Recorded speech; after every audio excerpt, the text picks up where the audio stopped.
देखो हम लोग सबसे पहले पढ़ेंगे Biot's and Savart's law. Biot's and Savart's law में हम लोग क्या पढ़ते हैं? We study about the magnetic field. We study about the magnetic field due to current element. Due to current element. ये करंट एलिमेंट क्या है? बेसिकली करंट एलिमेंट है कंडक्टर का एक छोटा सा हिस्सा, है ना। A small part of the conductor, a small part of the conductor which is carrying current is called current element. So we use to find the magnetic field due to a current element, जिसको symbolically हम लोग IDL से represent करते हैं। That is the current element. ठीक है, तो उस करंट एलिमेंट की वजह से, एक छोटा सा पार्ट ऑफ द कंडक्टर की वजह से what will be the magnetic field, वो कैलकुलेट करेंगे। क्लियर? तो जैसे मान लो हम लोग अगर एक स्ट्रेट वायर लेते हैं, let this straight wire is carrying current I, और the plane on which this conductor exists, that is this plane of the board, इस बोर्ड में इस अगर यहाँ एक पॉइंट P एज्यूम करते हैं, right. So this is a conductor. मान लो इसका फाइनाइट लेंथ है या इन्फिनाइट लेंथ है, whatever it is. So first of all we are not discussing the magnetic field due to the length of the conductor, rather we are first discussing the magnetic field due to a part of the conductor. Current element is ideal. Current element is ideal. A small part of the conductor is called current element.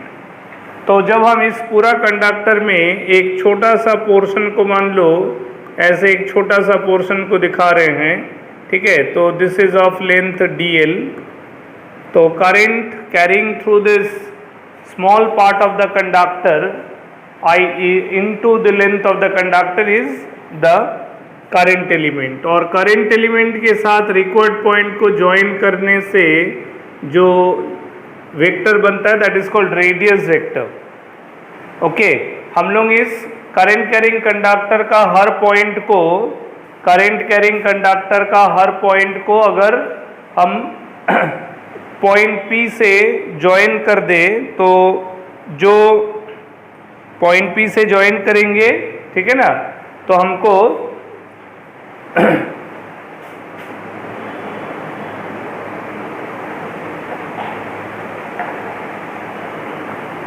Point P के साथ join करेंगे तो we will get the radius vector. तो इसको हम लोग कहेंगे this is radius vector.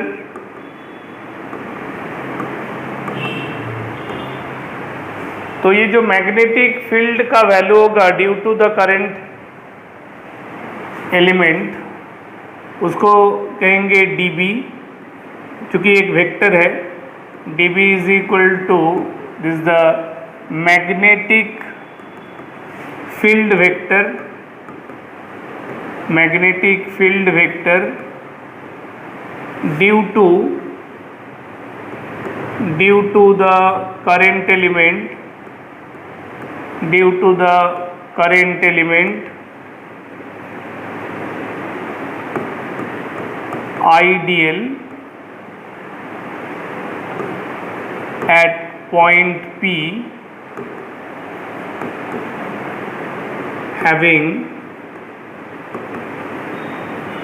radius vector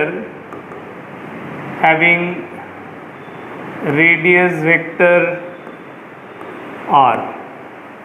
ठीक है, ये हो गया magnetic field dB at point P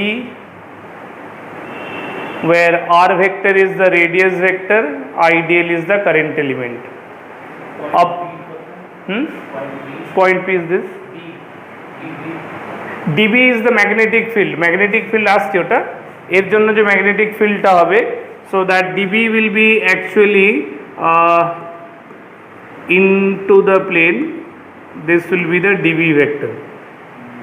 The value of magnetic field we will calculate at the point P, which is Cross means into the plane. The cross means it is into the plane.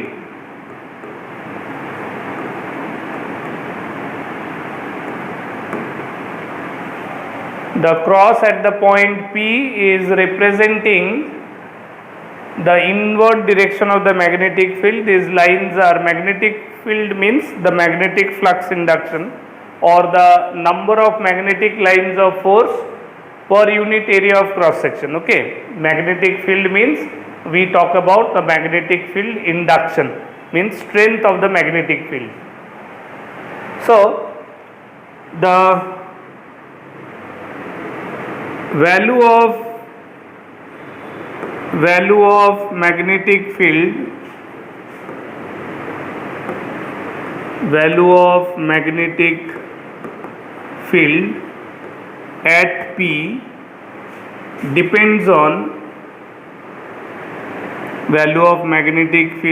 at P depends on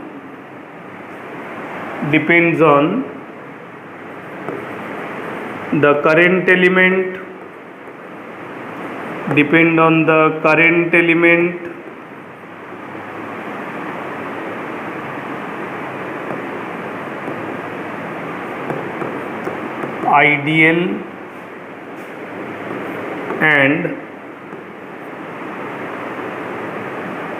ideal this is vector, and radius vector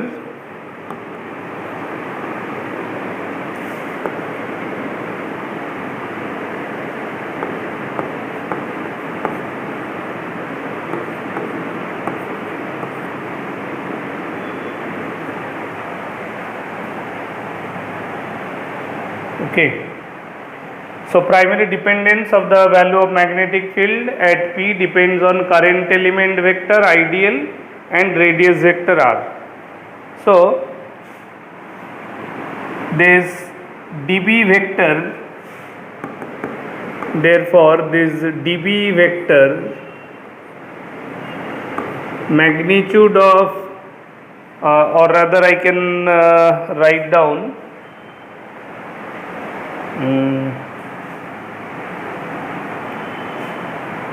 first if I only just a minute.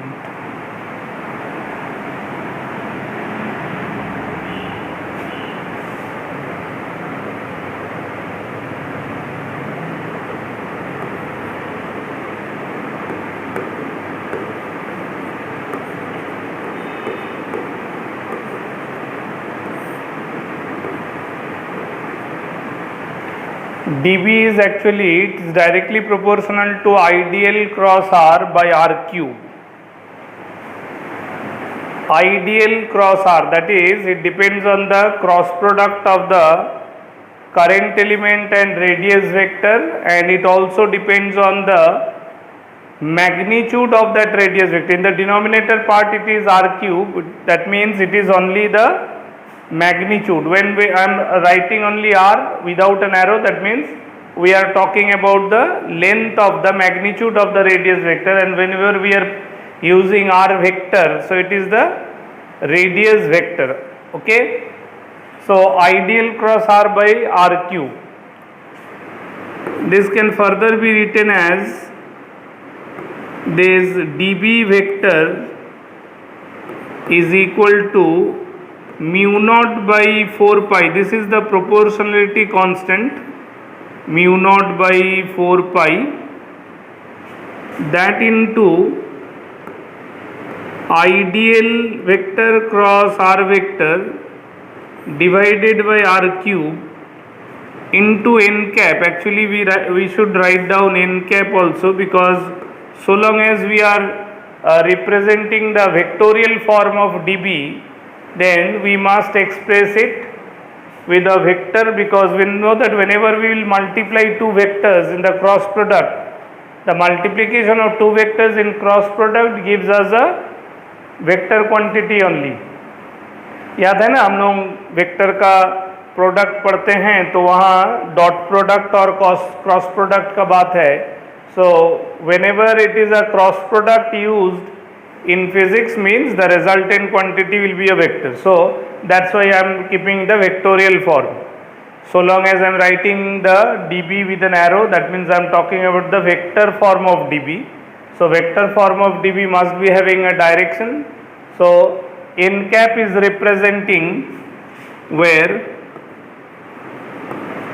n cap is the unit vector of dB.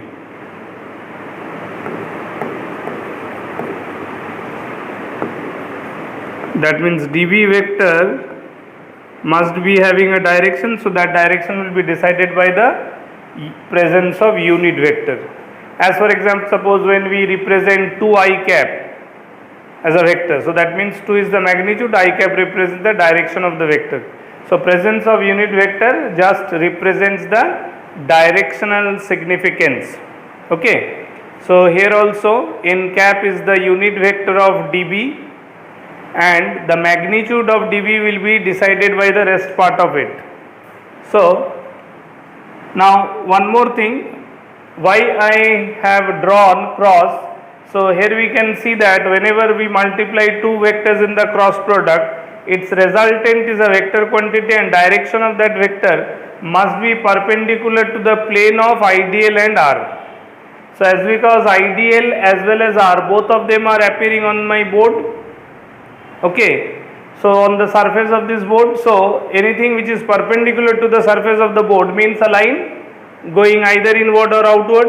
So inward direction is representing the direction suggesting for dB.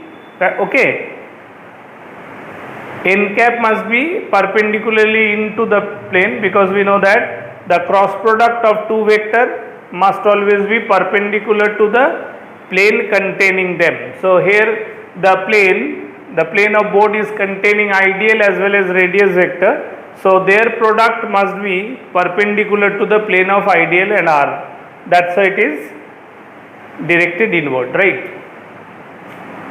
लिख रहे हो ना साथ साथ?